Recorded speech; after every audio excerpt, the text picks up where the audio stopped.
Hi, hello, and welcome back to CRICSTATIC Season 3, powered by Wannabe, the world's first exclusive 360 degrees buyers only listing portal, which uses its fantastic AI algorithms, which makes buying like an absolute T20 game, something that Sunny Narain aced yesterday, and it also makes it very strategic, like a test match. So please do give their website a visit. I'll leave the link in the description, www.wannabe.in. They've got all bases covered with regard to real estate, and buying is an absolute charm on their website. Everything is hassle-free, a very user-friendly platform, and they've given the much-needed development in the buying and the rental processes, like is CRICSTATIC trying to do in the cricket broadcasting range on YouTube.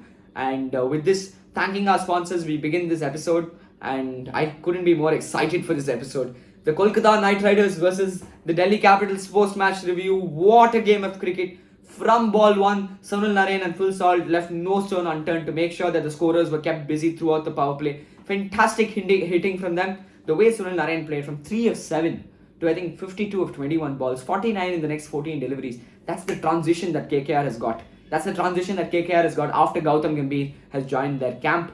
Fantastic the way Sunny Narain went about his batting. I would pay $1 million to acquire that bat that he is using, because it's just flying off the bat. Anything into the surface, he's pulling you. If you bowl anything outside the off stump, he's just going to tap you for 4 through extra covers. And he has a very minimal footwork. He doesn't use his feet a lot, but nevertheless, the power that man possesses. Not a big fan of running between the wickets like Virender Sehwag, but he enjoys going for the shots, and he's, I think, doing exactly what he's been asked of. He's just gone out there and said, you know what, this is my cricket. My cricket is to go for runs from ball one, and he's acing it, isn't he? Because he's just playing some quality aggressive cricket, and I really like that about Sunil Narain. He's setting the tone for the team time and again. And a lot of people will expect now this to, Sunil Narain to give consistent performances. But I think the whole point of Sunil Narain opening the batting is that I think Gambhir and Chandu Pandit have made it very clear. Out of the 14 games we play, 5 for 8 games, 5 for 7 games. That's enough, because we know that the 7 other games we have a solid middle order, because we saw Venkatesh batting at 7 yesterday. So you've got the batting core. So you've said, you know what, we know that the batting core will take care. But until then, we want you to fire for 7 games. The more you fire, the better. Absolutely no pressure on you. Go for the shots from ball one. And it's been exciting to watch Sunil Narain bat from ball one. I don't know, he just walks in with so much of zeal and enthusiasm. He wants to come in and say, you know what, wherever you bowl, I've got a shot for you. And he's a great timer of the cricket ball. He hits some power packed sixes over the mid wicket boundary, and you can't do anything about that. Ishant Sharma and Rasik Dar. When a batsman is clobbering you for sixes like that, the only thing you can do is take a step back, after the game and think, what do I do next time? Because in the kind of form that this man was, he was an absolute menace to bowl to. And addressing his batting partner, Phil Salt, yes, he wasn't amongst the runs yesterday, but the way this opening pair is coming about for KKR, I'm very excited for this opening pair. These two, if they continue to make runs on a consistent basis, then imagine the gold that KKR have struck. You've bought 2 absolutely aggressive batsmen, 2 players who like exploiting the power play, very similar with regard to their batting nature. And if they continue to do that on a regular basis, and it hits off for them this season, because you have a mega auction loading next season, then I don't think they'll even lose a single game, because these two just are going to continue to make runs for them. And coming on to the exciting prospect at number 3, who gave a very cute interview with Harsha Bhogle, Raghuvanshi, a fantastic knock once again from Raghuvanshi. I saw him play a little bit in the domestic circuit, but to see him come here and make runs on debut, looked like as if he's been here for donkey's years. In the second ball, he played a beautiful shot, a beautiful square cut to the boundary. And despite this, of course, the square boundaries are very small at Delhi's home ground, but I must say the way he went about his batting, it's been fantastic to see, because there's a lot of improvement from what I had seen last time. He's much more still. His head position is much more still. His right shoulder, his left shoulder is falling down towards the ball while driving. And I remember he played this audacious shot over third man. He reverse scooped. I think I forgot the bowler, but he reverse scooped the ball over the third man fence and played it almost like a pull shot. And that was fantastic to see from Raghuvanshi. A very fearless cricketer, wants to make runs from ball one. And he played some surreal shots straight down the ground as well. Played a good shot of the spinner over the country fence as well. So again, he's impressed me largely. But a lot of technical changes can I think occur. And he's working with one of the finest in Gautam Gambhir and Chandu Pandit. So And when you have the experience of Shreyas Iyer and many other batsmen in the squad like Nitish Rana, who's a fantastic player of spin, then he's only going to get better with time. Nice to see KKR letting him bat at number 3. It's nice to see the confidence that they're bestowing in their young lad. And I must say, a lot of people limit quality scouting to the Mumbai Indians and the Chennai Super Kings, and it's under the narrative that Mumbai Indians can unlock a good talent and Chennai Super Kings backs that talent and just finds that one youngster who goes on to be a big cricketer. But a lot of people forget that the Rajasthan Royals and the Kolkata Knight Riders have a fantastic scouting system. Whether it was scouting Riyan Parag and giving him a long rope in the Rajasthan Royals, or whether for the Kolkata Knight Riders it was buying Harshit Rana, Vaibhav Arora, Raghuvanshi, Venkatesh Iyer then. So it's a solid core that they're building right now. So you can see how it's the developmental projects are becoming and are blossoming into absolute prospects that can represent another blue for the country. So it's great to see the the amount of faith that Kolkata is bestowing in their young cricketers. And I think the Gautam Gambhir effect, it's got to be coined. I think right now because Sunil Narine opening the batting once he comes back and giving them starts like he hasn't been giving over the last few years. You've got Andre Russell, who's returned back to vintage muscle form, going for it from ball 1, 41 of 18. I think the communication is very clear. Dre Russ, walk out there and play your game. You want to go for the shots, you go for the shots. And you can see that all the batsmen are batting pressure free, and skipper Shreyas Iyer must be happy with that, but he won't be happy with his personal form. Iyer has got to start firing on a regular basis. Even on the field, his captaincy hasn't looked very active. He's just there, and I think I can see a little bit of sadness because he's not retained his BCCI central contract. And this is not to spark any sort of controversy, but this is just what I see from a pure fan's perspective. But I must say the Gautam Gambhir effect on this franchise has been surreal. To see Andre Russell unlock his inner beast once again, it's crazy to see because he's coming off a good international series versus Australia. So you'd expect him to go for runs and to pick up wickets. But to do it in the fashion that he's doing, he's reminding me of that 2018 innings versus Dwayne Bravo. And it's not CSK, it was only versus Dwayne Bravo because of the havoc that he wreaked at Chepauk. So it's nice to see this. And it's nice to see how the Kolkata core is forming up. And talking about the next player, I mean, before I go on to Rinku Singh, the Rocket Man, I've got to say this about Ishant Sharma. Had he not bowled that Yorker, that searing Yorker onto the stumps that made Dre Russ applaud, then I think the record of the highest number of runs in the IPL would have once again been broken this season.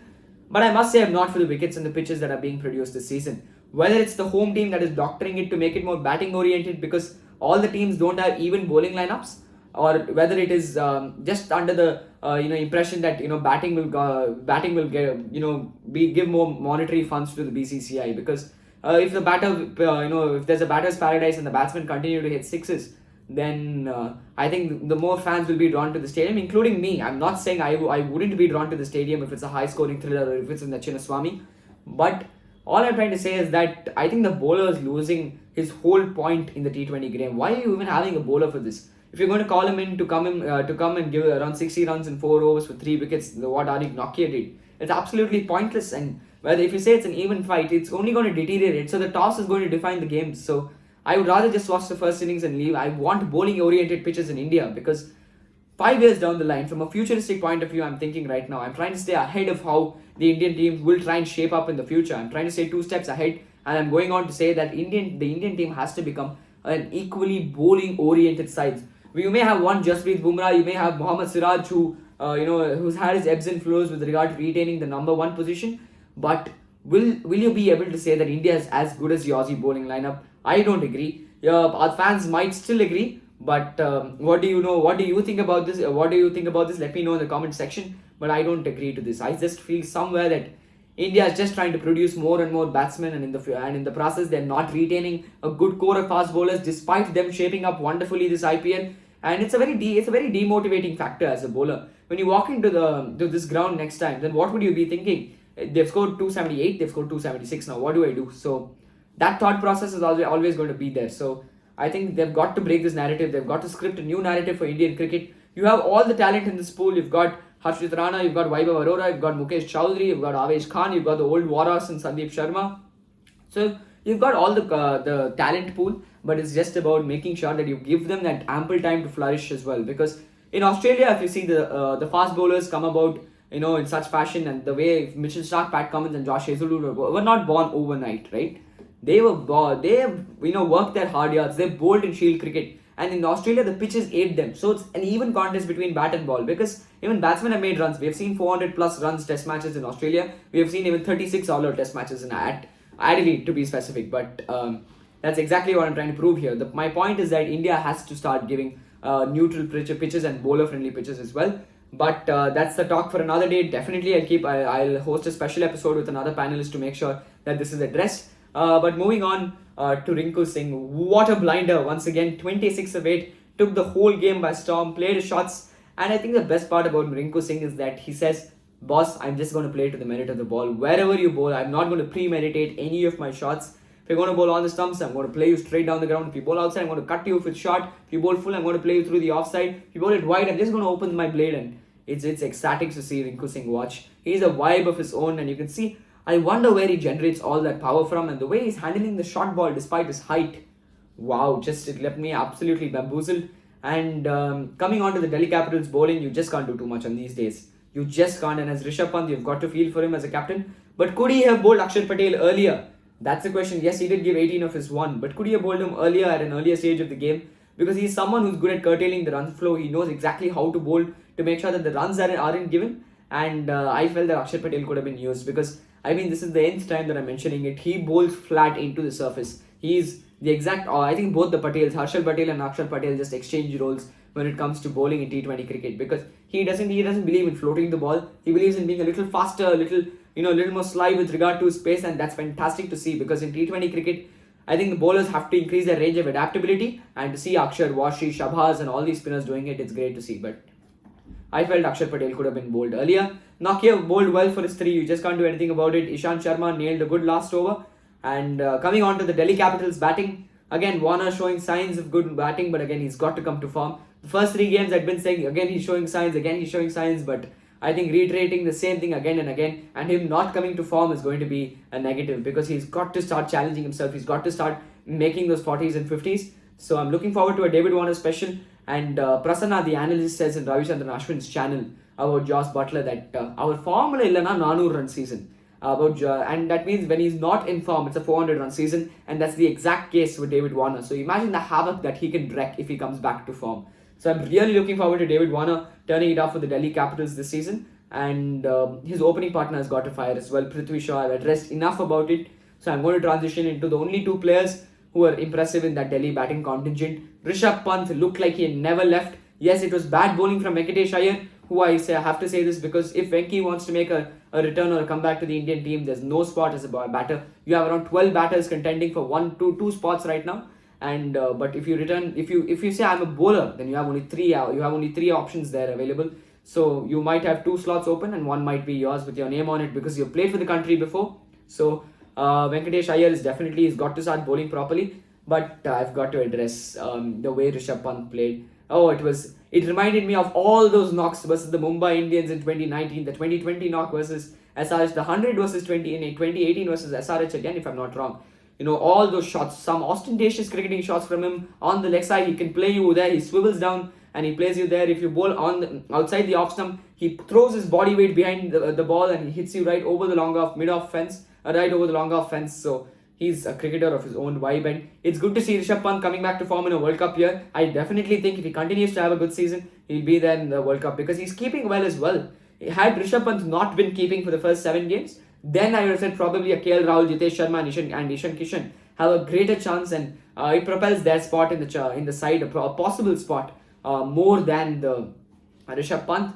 But it's been fantastic to see the way he's gone about his batting, Rishabh Pant, and the way he's marshaled his troops on the field also looked good. A little hard on himself on the first few games. He wasn't making runs, but 2 back-to-back 50s, and he again holds key as both as a captain and a finisher in this lineup. And that brings me on to the next player who played probably the best innings in the whole game. Yes, Sunil Narine played 83 on paper, the 85, and on paper that's a better knock. Dre Russ played a 41, that is a good knock. You had Raghuvanshi, who took me by absolute surprise, that was a good knock. But and even Rishabh Pant from here. But Tristan Stubbs, the way, the versatility of shots that he played was fantastic to see. The range of shots that this guy possesses, and being largely inexperienced in the IPL, I think it's his 2nd season. Delhi Capitals unlocking his batting potential. There was already rumours of Tristan Stubbs joining Delhi Capitals before the auction, because you could see the amount of praise that Dada was heaping on him before the IPL. So we all got a hint of Stubbs joining the Delhi Capitals, but the way he has batted has been fantastic. He was playing the pull shot moving outside the leg stump of the spinner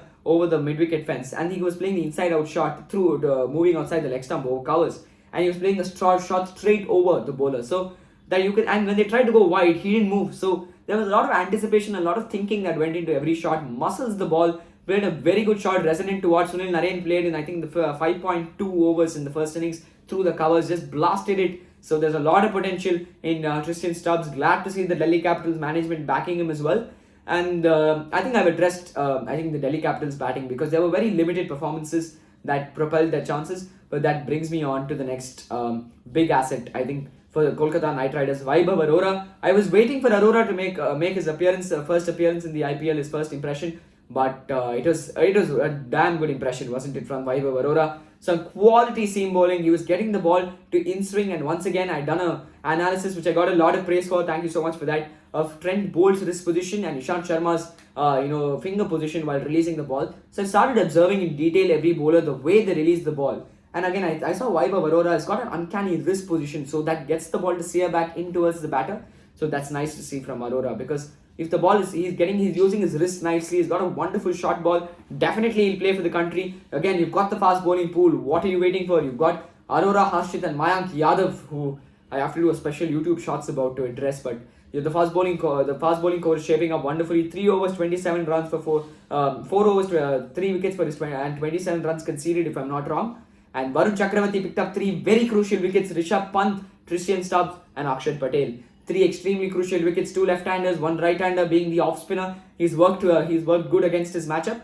But I must say, the way Varun Chakravarti has come back to form is a huge positive for KKR. He's a lucrative asset. Always an element of mystery while facing Chakravarti. So it's good to see Chakravarti come back to form for KKR, because the more Chakravarti bowls properly and the more runs that he constrains, it makes, I think the output will be seen in the form of Narain's spell. You'll get 3 wickets from Narain if Chakravarti curtails here.